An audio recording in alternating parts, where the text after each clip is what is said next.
Hello my dear students.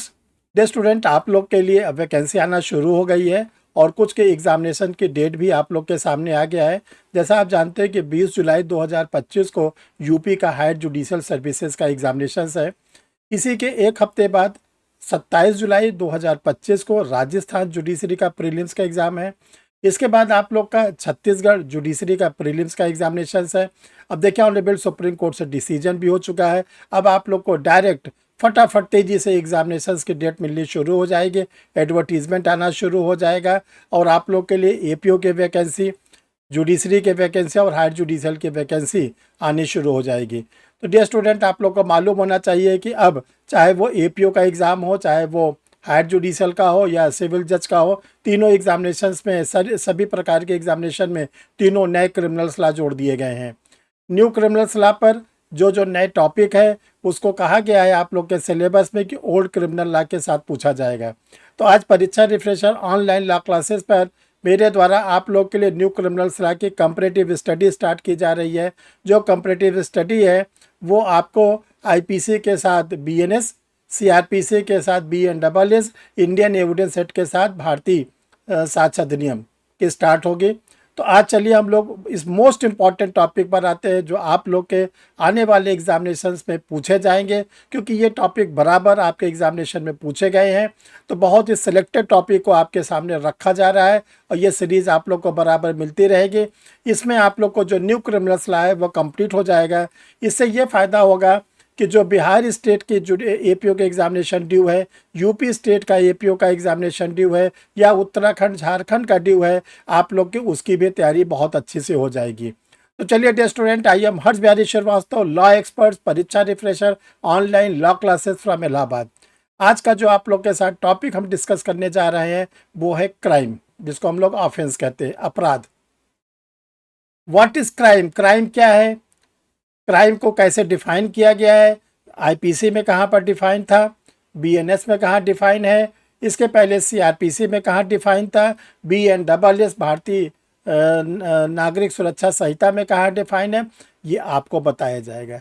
इसके बाद इसके क्या इंग्रेडिएंट्स होते हैं, क्या आवश्यक तत्व होते हैं, ये इस वीडियो में आप लोग के साथ शेयर किया जाएगा। क्या इसके स्टेजेस होते हैं, क्राइम के जो चरण होते हैं वो आपको बताए जाएंगे कि सब्सटेंटिव लॉ में इसके क्या चरण है और प्रोसीजर लॉ में क्या चरण है। अलग अलग आप लोग पढ़ते हैं, आज आपको समराइज करके हम बताएंगे कि जो स्टेजेस ऑफ क्राइम है सब्सटेंटिव लॉ में उसकी क्या वैल्यू है और उसके प्रोसीजर लॉ में क्या वैल्यू है। बहुत ही इंपॉर्टेंट टॉपिक पर आज आप लोग के साथ वीडियो बनाया जा रहा है। आप लोग वीडियो में जो भी बातें देखते चले, कमेंट्स लिखते चलेंगे। ये आपको पूर्ण रूप से समर्पित है कि जो लोग एपीओ की तैयारी कर रहे हैं, जुडिशरी की तैयारी कर रहे हैं, वो एचएसएस की तैयारी कर रहे हैं, इन सब वीडियो के माध्यम से अपने नोट्स को बनाते चले, तैयारी करते चले, ताकि उनका जो प्रीलिम्स का एग्ज़ाम है, मेंस का एग्ज़ाम है, वो सारा करेक्ट करते चले। तो चलिए डियर स्टूडेंट, हम लोग आज अपने टॉपिक पर आते हैं। जिन स्टूडेंट्स ने अभी तक परीक्षा रिफ्रेशर के यूट्यूब चैनल को नहीं सब्सक्राइब किया, सब्सक्राइब कर लें, क्योंकि आगे आप लोग को सीरीज़ मिलती चलेगी। आप लोग को घर बैठे यूट्यूब पर फ्री ऐप कास्ट आप लोग को ये सब सब्जेक्ट मिलते रहेंगे। ये तभी मिल पाएंगे जब आप चैनल को सब्सक्राइब किए रहेंगे। तो चैनल को सब्सक्राइब करने का सबसे बड़ा बेनिफिट होता है कि कोई भी वीडियो पब्लिश किया जाएगा तो आपके एंड्रॉयड मोबाइल पर, आपके कंप्यूटर पर, आपके लैपटॉप पे इंडिकेशन आना शुरू हो जाएगा। तो डियर स्टूडेंट, आप लोग अपने चैनल को, अपने परीक्षा रिफ्रेशर यूट्यूब चैनल को सब्सक्राइब कर लीजिए, वीडियो को लाइक करिए, शेयर करिए। और देखिए, जो वीडियो आप लोग के सामने स्टार्ट होने जा रहा है, आप इसको समझिए, एक बार देखिए, दो बार देखिए, वीडियो को रोक कर देखिए, फिर देखिए, हर चीज़ को समझिए। कमेंट बॉक्स में लिखिए कि सर वीडियो बहुत अच्छा लगा, कमेंट बॉक्स में लिखिए कि हमें सर ये चीज़ नहीं क्लियर हुआ, हमें इसका आंसर दे दीजिए।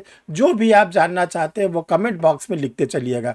हम एक एक स्टूडेंट्स के कमेंट्स को पढ़ते हैं और उसका आंसर देते हैं। ये मत सोचिएगा किसी के कमेंट्स को हम इग्नोर करते हैं। ये ज़रूर है कि थोड़ा सा टाइम लग जाता है, क्योंकि बड़ी लाइफ बिजी होती है। तो इसलिए आप ये मत घबराए करिए कि सर ने तो हमको कमेंट्स का आंसर ही नहीं दिया। हम देते हैं, थोड़ा सा सब्र किया करिए। तो चलिए डियर स्टूडेंट, आज हम लोग सबसे पहले ये जानेंगे डेफिनेशन ऑफ क्राइम, अपराध की परिभाषा क्या है। तो देखिए, जो अपराध की परिभाषा है इसको हम लोग आईपीसी में किस सेक्शन में पढ़ते थे? जो आईपीसी का जगह ले लिया है, स्थान ले लिया है, भारतीय न्याय संहिता ने यानी कि बीएनएस में, उसमें क्या स्थान है, हम लोग सीआरपीसी में किस सेक्शन में पढ़ते थे, और जो सीआरपीसी का स्थान ले लिया है भारतीय नागरिक सुरक्षा संहिता, वो कहाँ पर है। तो देखिए जो आईपीसी 1860 थे उसकी सेक्शन नंबर 40, उसके जो सेक्शन नंबर 40 है ये हमने सर्किल कर दिया, उसमें डिफाइन किया गया था क्राइम को।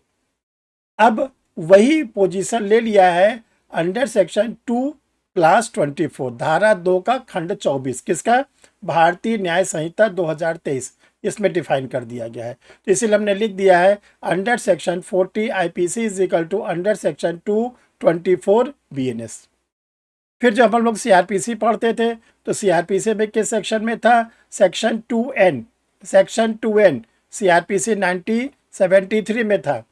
अब हम लोग के पास आ गया है सीआरपीसी की जगह पर भारतीय नागरिक सुरक्षा संहिता BNSS 2023, इसका सेक्शन नंबर 2 का क्लास 1Q में अब ये भी आ गया है अपराध की परिभाषा। जब आप लोग प्रीलिम्स एग्जाम देते हैं तो आपसे पूछा जाता है कि अपराध की परिभाषा की निम्नलिखित में से किस धारा में दी गई है, तो ध्यान रखिएगा आईपीसी की भी धारा याद रखिएगा, सीआरपीसी की भी धारा याद रखिएगा, बीएनएस के भी सेक्शन याद रखिएगा, और बीएनएस के भी सेक्शन याद रखिएगा, तब आपका आंसर प्रीलिम्स में क्लियर होगा। अब अपराध होता क्या है, तो देखिए अपराध क्या होता है, हमने आप लोगों के लिए एक परिभाषा खुद बनाई है, स्वयं बनाई है। ये किसी ज्यूरिस्टिक की परिभाषा नहीं है, ये एक बेयरएट की लैंग्वेज नहीं है, आप लोगों के लिए, हम समझने के लिए हमने इस परिभाषा को बनाया। अगर ये डिफिनेशन को आप याद रखेंगे तो ध्यान रखिएगा आपका प्रीलिम्स भी अच्छी तरह निकलेगा, और मेंस में अगर इस परिभाषा को लिखेंगे आपको नंबर भी अच्छा मिलेगा। ये क्या है परिभाषा, something which is illegal, something which is illegal done by competent person with malified intention against state। फिर से सुनिए, something which is illegal done by competent person with malified intention against state। Hindi क्या कहती है इसकी, किसी सक्षम व्यक्ति के द्वारा साजश पूर्वक रीत से राज नियम के विरुद्ध किया गया कार्य अपराध है। अगर कोई कॉम्पिटेंट पर्सन है, कॉम्पिटेंट पर्सन कौन है, कॉम्पिटेंट पर्सन वो है जिसकी उम्र 7 साल के ऊपर हो गई है, उसके अंदर समझ आ गया हो। कॉम्पिटेंट पर्सन कौन है, जो साउंड माइंड है। तो अगर कोई कॉम्पिटेंट पर्सन जो है साजश पूर्वक से, साजश पूर्वक मतलब मैलाफाइड इंटेंशन से, दुराशय से क्या करता है, सरकार के द्वारा बनाए गए कानून को विरुद्ध काम करता है, तो उसको हम लोग कहेंगे अपराध। ये सरकार ने बनाया हत्या नहीं करना है, सरकार ने बनाया चोरी नहीं करना है, सरकार ने बनाया डकैती नहीं करना है, सरकार ने बनाया बलात्कार नहीं करना है। तो जितनी भी बातों को सरकार ने नियमबद्ध किया है, अगर उसके विरुद्ध आप कार्य करते हैं तो उसको हम लोग कहते हैं अपराध। इसीलिए कहा जाता है कि जो ऑफेंस होता है वो 2 प्रकार का होता है, ऑफेंस अगेंस्ट बॉडी, शरीर के विरुद्ध अपराध, ऑफेंस अगेंस्ट प्रॉपर्टी, संपत्ति के विरुद्ध अधिकार, जिसको बोलचाल में मीडिया के द्वारा बोला जाता है जान माल का खतरा। जान मतलब शरीर, अपराध से किसको खतरा होता है, जान माल को, जान मतलब शरीर, माल का मतलब संपत्ति। तो जहां पर माल, जान और माल का खतरा हो वो चीज अपराध होता है, और जो व्यक्ति उसको करता है उसको बोलते अभियुक्त, और न्यायालय द्वारा दंडित करने पर उसको बोलते अपराधी। तो ये तो बात हो गई अपराध की परिभाषा, ये एपीओ के कैंडिडेट के लिए जुडिशरी बहुत इंपॉर्टेंट है। अब आगे आते हैं हम लोग इंग्रेडिएंट्स ऑफ क्राइम, अपराध के आवश्यक तत्व। देखिए जो अपराध के आवश्यक तत्व हैं वो 4 हैं। पहला है ह्यूमन, एक मानव हो, दूसरा मेंसेरिया दुराशय हो, तीसरा एक्ट कार्य हो, चौथा है डैमेजेस क्षति। देखिए ह्यूमन, पहला इंग्रेडिएंट्स मानव हो, अपराध केवल मानव के द्वारा ही किया जाता है, मानव को ही दंडित किया जाता है, यानी अपराध के दायरे में जीव जंतु नहीं आते। कभी आप नहीं सुने होंगे कि गाय के अगेंस्ट FIR हुई, बकरी के अगेंस्ट FIR हुई, भैंस के अगेंस्ट FIR हुई, और न हो सकती है। ठीक, केवल ये ध्यान रखिएगा ये हम लोग का जो क्रिमिनल लॉ है ये ह्यूमन बीइंग के ऊपर लागू होता है, मानव। मानव में कैसे, प्राकृतिक मानव जिसमें हम लोग आते हैं, सशरीर वाले आते हैं। दूसरा, जो मानव होता है उसके दिमाग पे 3 प्रकार का असर चलता है, अच्छा चलता है, गुड फेथ। दूसरा होता है दिन भर गंदा खराब चलता है, और तीसरा होता है मिक्स चलता है। तो देखो, जिसके अंदर अच्छा अच्छा चलता है उससे तो अपराध होगा नहीं, क्योंकि वो क्या है, बोनाफाइड है। जो बोनाफाइड अपने दिमाग पे रखेगा वो अपराध कैसे करेगा। जो दिन भर गंदा गंदा गंदा सोचता है वो तो हो गया क्रिमिनल, वो तो हो गया हिस्ट्री सीटर, वो तो इस अपराध के पहले भी कहीं कभी ना कभी पनिश किया गया होगा। अब आता है आम मानव। जो आम मानव होते हैं, जिसमें हम लोग आते हैं, कभी अच्छा कभी बुरा दिमाग में आता है। तो क्या अपराध करते समय उसके मन में दुराशय आ गया था, मेंसीरिया आ गया था? ये दूसरा नंबर का इसका इंग्रेडिएंट्स है।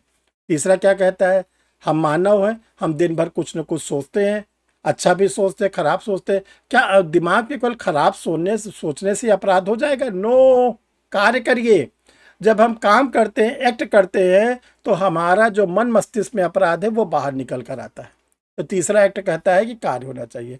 चौथा है डैमेजेस, क्षति। किसको क्षति पहुंचे? स्वयं को?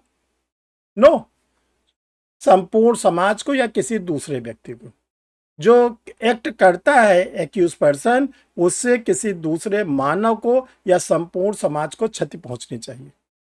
सपोज करो एक व्यक्ति है, वो अपने बालों को जोर जोर खींचता है, मानव भी है, गुस्से में भी है, दुराशय भी है, कार्य भी कर रहा है, बाल खींच रहा है, तो क्या वो अपराध हुआ? नो। क्यों नहीं हुआ? किसी दूसरे को क्षति नहीं पहुंचा रहा है, संपूर्ण समाज को क्षति नहीं पहुंचा रहा है, बल्कि अपने बालों को स्वयं क्षति पहुंचा रहा है। तो अगर हम अपने को स्वयं को क्षति पहुंचाते हैं, अपने को चाटा मारते हैं, अपने को बाल खींचते हैं, अपने बारे में गंदा बोलते हैं, स्वयं के बारे में गंदा बोलते हैं, तो क्या कोई अपराध है? अपराध नहीं है। तो ये ध्यान रखिएगा, चौथा आवश्यक तत्व है किसी दूसरे मानव या संपूर्ण समाज को क्षति पहुंचे। डे स्टूडेंट, आप लोग कमेंट बॉक्स में लिखते जाइएगा। बहुत इजी लैंग्वेज में आपसे बात की जा रही है, आपको बताने की कोशिश की जा रही है, आपको समझाने की कोशिश की जा रही है। क्योंकि देखो, BA-RED की लैंग्वेज बहुत कठिन होती है, जो टेक्स्ट बुक होती है वो भी जल्दी समझ में नहीं आता, तो इसीलिए इजी वे में आपको बताया जा रहा है। तो आप लोग कमेंट बॉक्स में अपने कमेंट्स को लिखते चलिएगा। अब आता है स्टेजेस ऑफ क्राइम। देखो, जो स्टेजेस ऑफ क्राइम है वो टोटल 7 होते हैं, 7 स्टेजेस होते हैं क्राइम के, 4+3, 4+3। हम लोग का लॉ दो नेचर का होता है, क्रिमिनल एक सब्सटेंटिव नेचर का होता है, प्रोसीजर लॉ का होता है। जो हम लोग सब्सटेंटिव लॉ के रूप में पढ़ते हैं उसको हम लोग IPC कहते थे, अब वो हो गया है BNS, भारतीय न्याय संहिता। जो हम लोग CRPC पढ़ते थे अब वो हो गया भारतीय नागरिक सुरक्षा संहिता। तो जो सब्सटेंटिव लॉ यानी कि जो IPC या BNS है, उसमें क्राइम के 4 स्टेजेस। जो प्रोसीजर लॉ है, जिसको हम लोग CRPC पढ़ते थे या BNSS पढ़ते हैं, उसमें 3 स्टेजेस। तो क्राइम के 7 स्टेजेस होते हैं। स्टूडेंट, बहुत बोल्ड होके ऐसे समझिए, और जब बोला जाए तो ऐसे बोलिए जैसे सर बोल रहे हैं, तब आपको क्या होगा, आपकी पर्सनालिटी टेस्ट जो होता है, जिसको हम लोग इंटरव्यू कहते हैं, आप बहुत अच्छे से निकाल पाएंगे। तो 7 स्टेजेस होते हैं क्राइम के। इन सब्सटेंटिव लॉ 4, यानी कि जो BNS या IPC हम लोग पढ़ते 4। इंटेंशन, आशय, प्रिपरेशन, तैयारी, अटेम्प्ट, प्रयास या प्रयत्न, और नंबर 4 पे है कमीशन, अपराध की पूर्णता। जब सब्सटेंटिव लॉ के चारों स्टेजेस पूरा हो जाता है, तभी प्रोसीजर लॉ स्टार्ट होगा। दिमाग में इंटेंशन आया, हमने अपराध करने के लिए कुछ तैयारी किया, तो काम किया, या तो पूरा हो गया तो अधूरा हो गया। अगर पूरा अधूरा रह गया, जिसको अटेम्प्ट बोलते हैं। क्रिमिनल लॉ में कोई भी ऑफेंस का जो अटेम्प्ट होता है वो छूट नहीं है, सारे अटेम्प्ट को क्या किया जाता है, पेनलाइज किया जाता है। जब हम लोग IPC पढ़ते थे तो उसकी सेक्शन नंबर 511 में कहा गया था अपराधों का प्रयत्न, अटेम्प्ट ऑफ द ऑफेंस। यही BNS में कहा गया है 62 में। 62 BNS कहता है अपराधों का प्रयत्न भी दंडनीय है। 3 नंबर। चौथा क्या कहता है, कभी अपराध पूर्ण हो गया। जब अपराध पूर्ण हो जाएगा तब क्या शुरू होगा, आपका प्रोसीजर लॉ। प्रोसीजर लॉ क्या होता है, जैसे क्राइम कंप्लीट हुआ वही स्टार्ट हो जाती है प्रोसीजर लॉ। प्रोसीजर लॉ में क्या होता है, जिसको हम CRPC कहते थे या BNSS कहते हैं, उसमें 3 स्टेजेस आ जाती है। इन्वेस्टिगेशन, अन्वेषण, इंक्वायरी, जांच, ट्रायल, विचारण। अब देखिए, जिसके ऊपर आरोप लगा कि इसने अपराध किया, विक्टिम की ड्यूटी होती है, पीड़ित व्यक्ति की ड्यूटी होती है कि उसके अगेंस्ट पुलिस स्टेशन पर FIR कराए। हम हम लोग पहले कहते थे थाने जाते हैं तो हमारी FIR नहीं होती, हम लोग ये कहते थे कि थाने जाते हैं तो जो थाने का भार सदक अधिकारी होता है, स्टेशन इंचार्ज होता है, बोले मेरे जुरिस्डिक्शंस का मैटर नहीं है। डियर स्टूडेंट, आप लोग जान लो, जो हम लोग का नया कानून बन के आया है BNSS, उसके सेक्शन नंबर 173 में हम लोगों को 2 राइट्स दे दिया गया है। 0 FIR, इलेक्ट्रॉनिक FIR।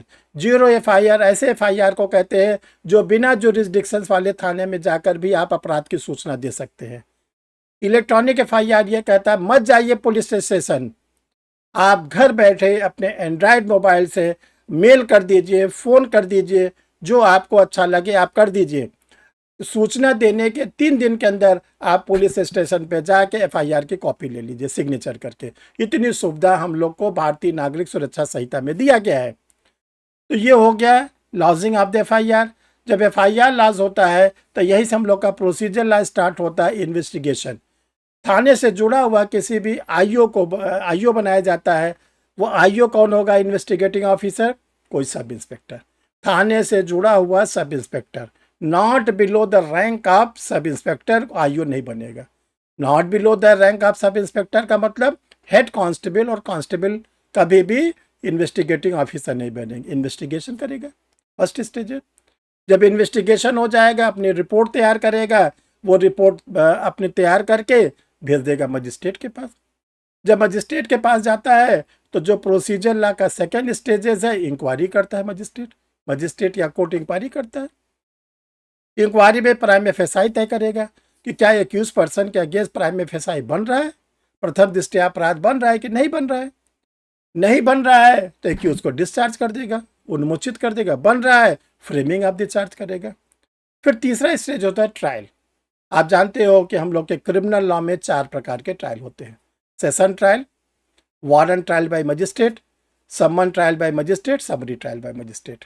तो जिसका भी ट्रायल होगा उसके पास वो मैटर भेज दिया जाएगा और वो ट्रायल करके, पूरी सुनवाई करके, वो मजिस्ट्रेट या जो कोर्ट होती है वो क्या करती है, पूरी कंप्लीट सुनवाई करके लास्ट में अपना जजमेंट देती है, एक्विटल और कन्विक्शन।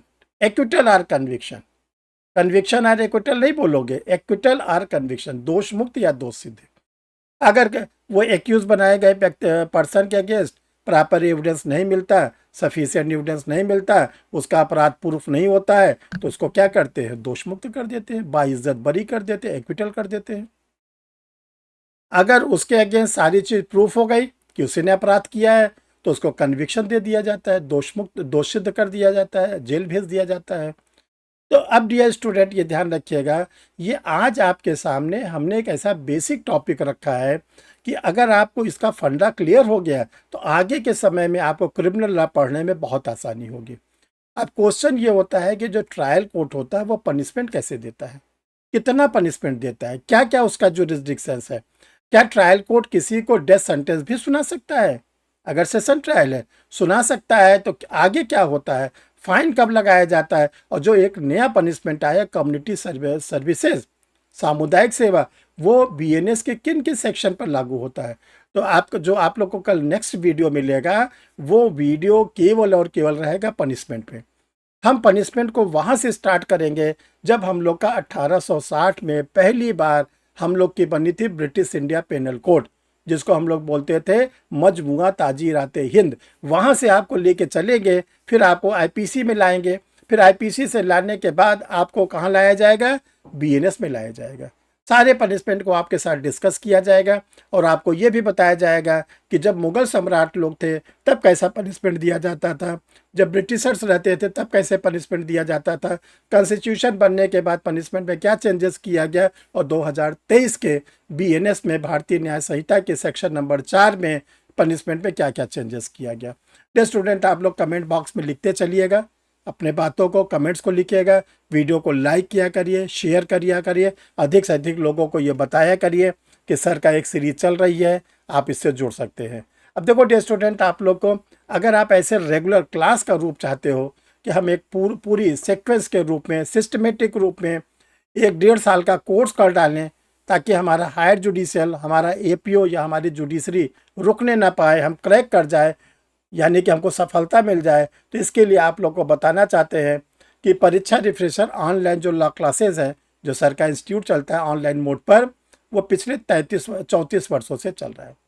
और इस 34 वर्षों में बहुत से स्टूडेंटों ने क्या किया, एपीओ में सिलेक्शन लिया, जुडिशरी में सिलेक्शन लिया, हायर जुडिशियल में सिलेक्शन लिया।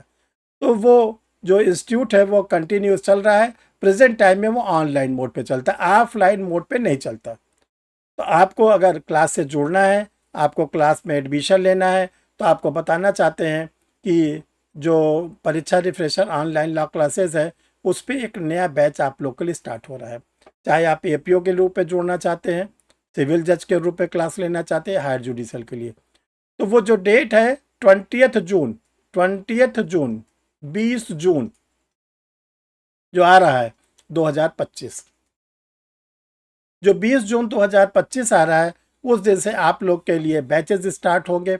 आपको इसमें जो है लाइव क्लासेस दी जाती हैं, डायरेक्ट आप क्लास लेते हैं गूगल मीट पर, आमने सामने सर के पास बैठ के ढेर सारे क्वेरीज आप पूछ सकते हैं। फिर वो जो क्लास ख़त्म हो जाती है तो आपको उसका रिकॉर्डेड वीडियो मिल जाता है।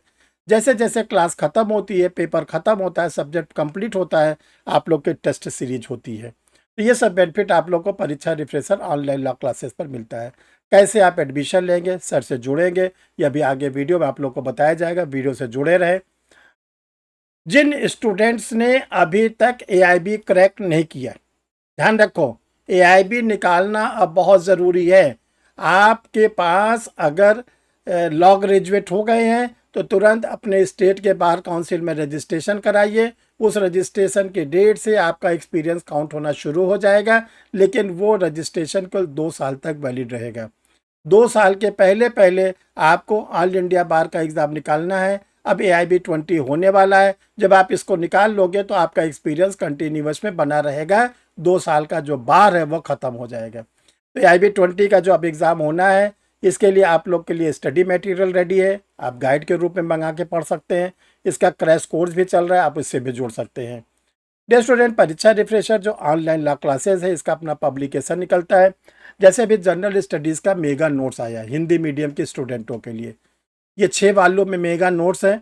इसमें आप लोग को ढेर सारे MCQ test series topic wise सब मिलेंगे, और इसके साथ साथ आप लोग को 1 लाइनर 20,000 क्वेश्चन की भी टेस्ट सीरीज आप लोग के लिए जनरल स्टडीज़ पे पब्लिश किया गया है। लॉ का भी सारे मैटर्स आप लोग के लिए पब्लिश है। आप लोग लॉ के मैटर को भी ले सकते हैं। जो लॉ का मैटर है, जैसे देखिए न्यू क्रिमिनल्स लॉ पर है, न्यू क्रिमिनल्स लॉ के इंडिविजुअल नोट्स हैं। इसके साथ साथ जो जनरल स्टडीज़ है वो पूरा 6 वालों में history, geography, economics, science, tech, polity, Indian national movements के फॉर्म में आप लोगों के लिए पब्लिश किया गया है। ये स्टूडेंट, आप लोग को जो अगर स्टडी मटेरियल चाहिए या आप लोग को क्लास से जुड़ना चाहते हैं, 2 व्हाट्सअप नंबर आपके सामने दिया गया है। इन दोनों व्हाट्सअप नंबर में से किसी भी व्हाट्सअप नंबर पर आप अपना एडमिशन के बारे में लिखेंगे या क्लास के बारे में लिखेंगे, फिर आपको फर्दर क्या क्या करना है वो आपको बताया जाएगा। उसी के अकॉर्डिंग आप फर्दर प्रोसीडिंग करना शुरू कर देंगे। डियर स्टूडेंट, लास्ट में आपको बोलना चाहते हैं कि जो नेक्स्ट वीडियो आप लोग को मिलेगा वो पनिशमेंट में मिलेगा। इसमें आप लोग को भारतीय न्याय संहिता जो 2023 की है, लेटेस्ट में क्या पोजीशन है, और जो शुरू हुआ था हम लोग का 1860 में भारतीय दंड संहिता, उसमें क्या पोजीशन थी, थ्योरी ऑफ पनिशमेंट क्या होता है, बहुत डिटेल में अगला वीडियो आपको मिलने वाला है। आप लोग चैनल को सब्सक्राइब किए रहिएगा, अगले वीडियो का इंतज़ार करिए। इस वीडियो में अपने कमेंट्स को लिखिएगा। देखिए, एक वीडियो बनाने में सर को बहुत टाइम लगता है, तो इस टाइम को आप समझिए, क्योंकि ये सब आप ही लोग के लिए बनाया जाता है। तो इसकी जो उपयोगिता है, यूटिलिटी है, उसको आप समझिए, और इसको आप क्या करें, कमेंट्स भी लिखेंगे, फॉरवर्ड भी करेंगे, और अगले वीडियो का इंतज़ार करिए, आप लोग को मिलेगा। Thank you dear student.